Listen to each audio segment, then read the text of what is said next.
வணக்கம், வந்தனம், சுஸ்மாந்தனம், அஸ்ஸலாம் அலைக்கும் to all the Tamil peoples in Tamil Nadu, exactly Thiruvarur, world wide. இப்போ நம்ம பார்த்துட்டு இருக்குது தீயின் சூடுகள். என்னப்பா தீயின் சூடுகள்டா ஒரு அக்னி பிரளயத்தையே ஏற்படுத்த போதேண்டா? அதெல்லாம் இல்லை. இது ஒரு தீயோட சூடு தான். சொல்ல போனால் ஒரு நெருப்புனால நிறைய பேர் பாதிச்சிருக்கதே தெரியாமல் பாதிக்கிறாங்க. அந்த பாதிப்புகளை சில பாதிப்புகளை சொல்ல போகிறேன். தெரியவே தெரியாது இந்த பாதிப்புகள்லாம். இப்போ வழக்கமாக இப்போ நான் உங்கள்கிட்ட ஃபேஸ்புக்கில் இப்போ வீடியோ போடுறோன்னா ஏதாவது ஒரு நெட்ஒர்க்கில் யூஸ் பண்ணி ரீசார்ஜ் பண்ணி டேட்டா யூஸ் பண்ணி தான் நான் உங்கள்கிட்ட பேச முடியும். இது டேட்டாவுக்கு மட்டும்தான் வரேன். சில மற்ற இதெல்லாம் எனக்கு தெரியாது. இல்லை நம்ம சாதாரணமாக இப்போ எல்லா செல்ஃபோனும் வந்து போஸ்ட்பெய்டு இல்லாமல் ஒரு ப்ரீபெய்டு யூஸ் பண்ணுறோம்னா பே பண்ணி பண்ணுற மெத்தடு இல்லை. அதிகபட்சம் எல்லா மொபைல் ஃபோனும் ஒரு இந்தியாவோட பிஎஸ்என்எல்லை தவிர்த்து தமிழ்நாடு எனக்கு தெரிஞ்சு தமிழ்நாட்டில் யூஸ் பண்ணுறோம். நம்ம யூஸ் பண்ணிட்டு இருக்க எல்லா மொபைல் ஃபோனும் 28 நாள் தான் அவங்களுக்கு மாசமே. பார்த்தீங்கன்னா பாருங்க, 28 நாள் தான் மாசம். 90 டேஸ் கொடுக்க மாட்டாங்க, 84 டேஸ் கொடுப்பாங்க. 3 மந்த் ஆஃபர் போட்டாங்க. சரி, இது 2 நாள் தானே. 2 நாள்ல என்ன ஆச்சு அப்படின்னு நம்ம பார்க்குறோம். 2 நாள்ல என்ன ஆச்சு? இப்ப அப்படி ஒரு கால்குலேஷன் போடுவாங்க. ஜனவரியில 31 நாள், அதில் ஒரு 3 நாள் 3. பிப்ரவரியில 28 நாள், 3 கிடையாது, 1 கிடையாது. மார்ச்ல 31 நாள், அதில் ஒரு 3, 6.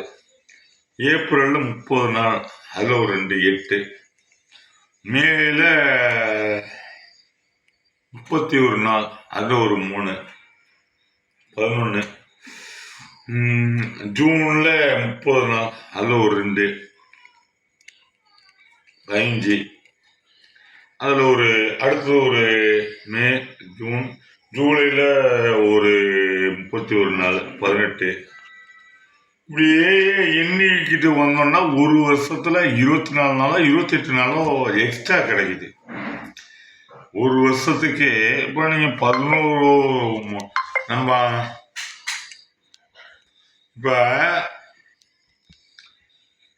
நம்ம 12 மாச காசை 30 நாள் தான் கணக்கு. 12 மாச காசை எப்படியோ ரீசார்ஜ் பண்ணி நம்ம வந்து 11 மாசத்துக்கே பே பண்ணிட்டோம்.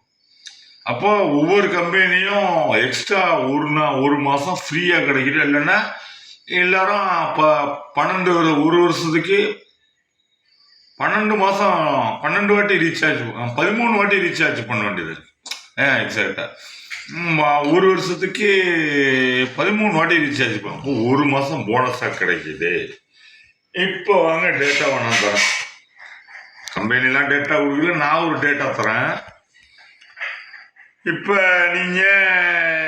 இப்போ நான் ஒரு பர்சன்ட் எனக்கு ஒரு மாசத்துக்கு நான் ஒரு 10 ரூபாய்க்கு ரீசார்ஜ் பண்ணுவேன். ஒரு உதாரணத்துக்கு 200 ரூபாய்க்கு 199 ரூபா குறையாம ரீசார்ஜ் கிடையாது சில கம்பெனிலனா.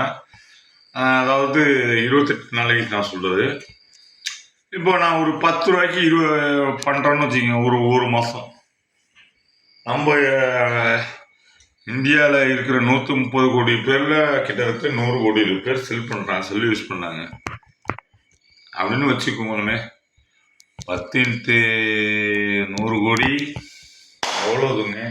1000 கோடி அடிக்கிறான். பார்த்தீங்களா? இது சுரண்டல்லே தெரியல. மக்கள்லாம் பாருங்க, எழுச்சியா வேணா போயிட்டோம். நம்ம இப்ப நெட்டைகிட்ட கட் பண்ணிட போறாங்க. அதான் பயமா இருக்கு. ஏண்டா என்னைக்குமே கார்பரேட் சும்மா இருக்காது. விஷமி அப்படின்னு ஆரம்பிச்சிடுவான். எதுக்குங்க படிச்சேன்? நான் படிச்சிருக்கேன், பிபிஏ படிச்சிருக்கேன்டா. பிபிஏல என்னென்ன டாக்டிக்ஸ் பண்ணுவாங்க அப்படிலாம் எங்களுக்கு தெரியும் கொஞ்சம் கொஞ்சம். அப்போ அந்த காலம் அப்போ நான் வந்து 2000 99லேயே பிபிஎஸ் சேர்றேன். ஆனால் ஒரு வருஷம் படிக்காமல் நான் 2003 முடித்தாலும் நமக்கு என்னென்ன டாக்டிஸ் பண்ணுவான்னு தெரியும். சும்மா 50 காசு உள்ள கலரை 50 காசு ரூபா உள்ள கலரை 20 ரூபா 25 ரூபாய்க்கு விற்கிறப்ப எத்தனை மடங்குன்னு எனக்கு தெரியும். அதில் கலரையும் சுகரையும் ஆட் பண்ணி அதில் கொஞ்சோண்டு கேஸை கொடுத்ததுனால. அதனால் மக்கள் கொஞ்சம் விழிப்பாருங்க, தட்டி கேளுங்க. இல்லைன்னா என் வீட்டு காசு தானடா நீ 200 வச்சுட்டு நீ 200 கோடி சம்பாதிக்கிற, 7000 கோடி சம்பாதிக்கிற. உரிமையாக அவங்கள்ட்ட கேளுங்க. ஒன்றும் ஒரு டவர் அடி அமைக்க சொல்லுங்க. ஒன்றும் நிறைய சொல்ல போனால் மாதம் ஏதாவது போனஸ் கொடுக்க சொல்லுங்க. ஏதாவது கேளுங்க, தட்டி கேளுங்க. சரி, டவர் செய்கிற இது பார்த்துட்டோம். இது செல்போன் கம்பெனிகள் செய்கிற தவற பார்த்துட்டோம். இப்போ இடையில சிலப்ப நம்ம பார்க்குறோம், பெரிய பெரிய அடுத்த ஒரு கார்பரேட் சுரண்டலை இப்போ பார்க்க போகிறோம். கார்பரேட் சுரண்டல்களை பற்றி தான் பார்த்துக்கிட்டு இருக்கோம். உதாரணத்துக்கு ஒரு விஷயத்த காட்டுறேன், அடுத்தது இதே மாதிரி நிறைய சொல்கிறேன். ஒரு உதாரணத்துக்கு ஒரு பவுடர் கம்பெனி அவனுக்கு சேல்ஸ் அதிகமாகணும், அவனால் விளம்பரம் பண்ண முடியல. விளம்பரமும் பண்ணிட்டு இருக்கான், ஆனால் சேல்ஸ் அதிகமாகணும். சேல்ஸ் அதிகமாகணுண்டா என்ன பண்ணுவாங்க? நம்ம பொருளை தரமாக அதே தரம் தான் கொடுக்குறாங்க, ஆனால் பொருளை தரமாக கொடுக்கணும், அதே குவான்டிட்டி தான் கொடுக்கணும், ஆனால் சேல்ஸ் அதிகமாகணும். ரொம்ப ரெஸ்ட்ரிக்ட் பண்ணக்கூடாதுங்கிறப்ப ஒரு பிஸ்னஸ் டாக்டிஸை யூஸ் பண்ணுறான். கொல்லப்புறம் வழியா வரான்னு சொல்கிறேன். பிஸ்னஸ் டாக்டிஸ்னா அதானே. பார்த்தான் மக்கள்கிட்ட பவுடர் டப்பாவை அதாவது டாக்கம் பவுடரை பற்றி பேசிகிட்டு இருக்கேன். இது எல்லா பவுடருக்கும் போடணும். ஓட்டை போட்டு கொடுத்தா அவன் ஒரு ஓட்டை போட்டு விட்டு கொஞ்சோண்டு போட்டுருவான்ட்டு ஒரு 10 ஓட்டையை போட்டுட்டாங்க. இப்போ உள்ள பவுடர் டப்பாலெலாம் பாருங்கள், 10 ஓட்டையும் நம்ம நினச்ச மாரி பண்ண முடியாது. பெரிய பெரிய ஓட்டை புக்கு நம்ம இப்போ சும்மா கொஞ்சோண்டு போட்டுருன்னு கொட்டினா ஒரு 2 துளி கொட்டுறதுக்கு அவனுக்கு வெயிட்டு அதிகமாக கொட்டிடுது. இப்போ எல்லாமே வேஸ்ட் ஆகுது. அவனுக்கு வேஸ்ட் ஆகுறது முக்கியம் கிடையாது, நிறையா குவான்டிட்டி செலவானா. இப்போ 100 கிராம் ஒரு பவுடர் வாங்கினா அதில் 50 கிராம் வேஸ்டேஜ் ஆகிடுச்சுன்னா 50 கிராம் நிறைய பேர் யூஸ் பண்ணுறப்ப எவ்வளோ வேஸ்டேஜ் ஆகுதுன்னு தெரியல, எவ்வளோ சீக்கிரமாக காலி ஆகிடும். இது ஒரு டாக்டிஸ்.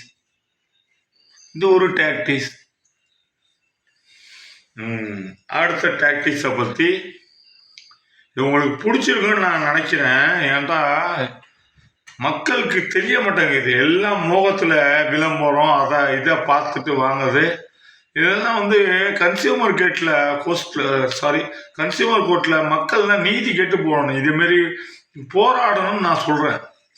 ஏன்னா இது உரிமை. நீங்கள் காசு கொடுத்து வாங்கினீங்க, உங்கள் ப்ராடக்ட்டு குறையிற மாரி ஒருத்தவன் டிசைன் பண்ணியிருக்கான்டா. அவன் நான் என்ன கேட்குறேன், ஒரு சில்ட்ரன்ஸுக்கு ஒரு டாய்ஸ் விற்கிறோம், அது எலக்ட்ரிக் சாப்பிட்லன்னா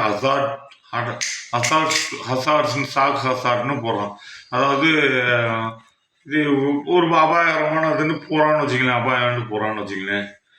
சரி, எல்லா பொருளில் இதேமாரி இதுவும் எங்களுக்கு அபாயம் தானே. எங்கள் பொருளாதாரத்துக்கு நாங்கள் எல்லாம் எவ்வளோ கஷ்டப்பட்டு உழைக்கிறோம். நீ எங்கள் பொருளை வீண் பண்ணுற. நீ சொல்கிறீங்க பார்த்துக்கோ, எங்கள் நாட்டு தண்ணீரை பயன்படுத்திக்கிட்டு எல்லாத்தையும் பயன்படுத்திட்டு எங்கள் பொருளை வீண் பண்ணுறதுக்கு எத்தனை கம்பெனி இறங்கியிருக்குன்னு நீங்கள் தெரியும் உங்களுக்கு. வெளிநாட்டுக்காரங்க நிறையா இங்கே முதலீடு பண்ணுறதுக்கு காரணமே ஒரு தொழிற்சாலை ஆரம்பிக்கணும்னா நிறைய தண்ணீர் தேவைப்படுது. அந்த தண்ணீர் இங்கே தமிழ்நாட்டில் இருக்குங்கிறதுனால தான் வெளிநாட்டிலேருந்து வரான். இதுதான் உண்மை. வேண்டாம் பாருங்க, கொரியன்ஸ் கம்பெனியோட கார் நிறைய இங்கே தமிழ்நாட்டில் தான் இருக்கும். இதெல்லாம் இது மாதிரி நிறையா பேசிக்கிட்டே இருக்கலாங்க. மக்களை நான் புரட்சி பண்ணா புரட்சியாளர்லாம் இல்லை. நான் புரட்சி ஒன்றும் இல்லை. புரட்சிக்கார அம்பேத்கர் இருந்தார். Doctor doctor doctor doctor Ambedkar இருந்தாங்க. அவங்க எவ்வளோ லா படித்து இந்தியாவோட கான்ஸ்டிடியூஷனே ஃபார்ம் பண்ணாலும் அவங்களால சாட்டிஸ்ஃபேக்ஷனாக முடியல. அவங்களுக்கு ஒரு மன திருப்தி இல்லைன்னு தான் சொல்லலாம். அதேமாரி நான் புரட்சி பண்ணி நான் என்ன பண்ண முடியும்? என்னால் தனி ஒரு மனுஷனால என்ன பண்ண முடியும்? அதனால தான் நான் தட்டினா மட்டும் பட்டாது, எல்லாரும் சேர்ந்து தட்டுங்க, தட்ட வேண்டிய இடத்துல தட்டுங்க அப்படின்னு உசுப்பேற்றி விடுறதுக்கு தான் ஒரு தீயை கொளுத்தி போடலான்னு தான் தீயின் சூடுகள் ஆரம்பிச்சிருக்கேன். இந்த தீயின் சூடுகள் தொடரும். அடுத்த வாரம் வேற ஒரு கார்பரேட் சுரண்டலோட உங்களை சந்திக்கும் வரை நன்றி கூறி விடைபெறுவது உங்கள் அன்பு சகோதரன், உங்கள் வீட்டு பிள்ளை, உங்கள் வீட்டு சேவகன் Mooji Siddique, bachelor of business administration, BBA. Well and wish same with you. வணக்கம், வந்தனம், சுஷ்மாந்தனம், அஸ்ஸலாமு அலைக்கும் to all the Tamil people all over India, throughout the world. Thanks a lot.